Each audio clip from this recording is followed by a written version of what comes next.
Se col diabete credi che la glicemia alta dipenda quasi esclusivamente dal cibo, sempre con la solita storia dei pochi carboidrati, rimarrai in una trappola metabolica per sempre. In verità, tra un pasto e l'altro, e soprattutto durante la notte, è il fegato a decidere quanta glicemia hai nel sangue quando non stai mangiando. Questo è un punto che cambia profondamente l'approccio al diabete. Il fegato ha due funzioni fondamentali nella regolazione del glucosio. Primo, rilascia glucosio dalle riserve di glicogeno tramite la glicogenolisi. Secondo, produce nuovo glucosio attraverso la gluconeogenesi. Questo è un meccanismo fisiologico indispensabile. Il problema nasce quando il fegato dovrebbe spegnere questa produzione, ma non lo fa. Quando sei metabolicamente stabile e mangi, l'insulina sale, il fegato riceve il segnale e riduce la produzione di glucosio. Ma in presenza di insulinoresistenza succede qualcosa di diverso. L'insulina è presente, ma il fegato non ascolta il messaggio, è come se fosse sordo e continua a rilasciare glucosio anche quando non serve.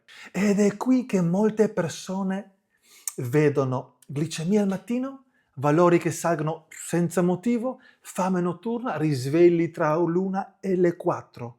Ti ci ritrovi? Ma attenzione, il fegato è solo una parte della storia, perché anche se entra meno glucosio nel sangue e se le cellule non riescono a bruciarlo bene, la glicemia resta alta. Ed è qui che entrano in gioco i mitocondri. I mitocondri sono le centrali energetiche delle cellule.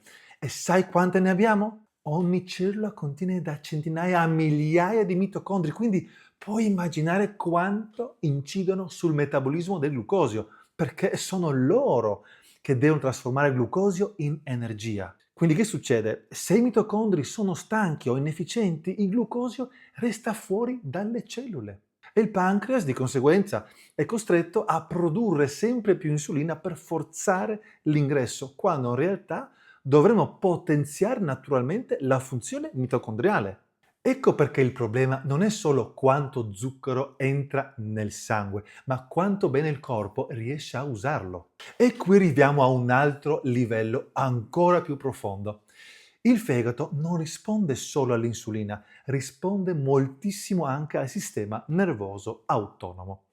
Se il tuo sistema è in modalità allerta, quindi simpatico dominante, cortisolo alto, adrenalina attiva, che significa che soffri spesso di ansia e stress, il fegato interpreta il segnale come una possibile emergenza. E cosa fa?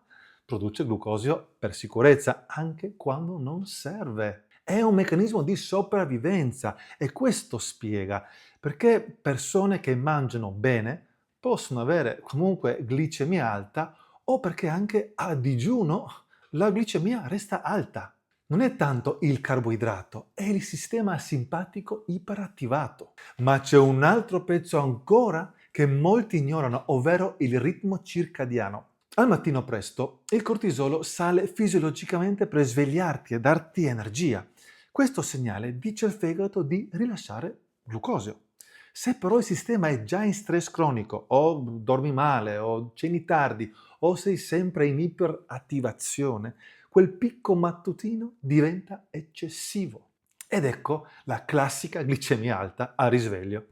Capisci ora perché guardare solo il cibo è riduttivo? Il diabete non è un interruttore, è il risultato di un sistema sotto stress. Fegato, mitocondri, sistema nervoso, ritmo biologico. Quindi se vuoi lavorare davvero su tutte queste leve in modo ordinato e pratico e su altre che non ho menzionato in questo video, nel percorso Libertà Glicemica ti mostro passo dopo passo come riportare il sistema in equilibrio, dove aggiungo anche la garanzia di 30 giorni perché so che avrai risultati. E se per caso non senti i primi benefici, ti rimborso. Semplice.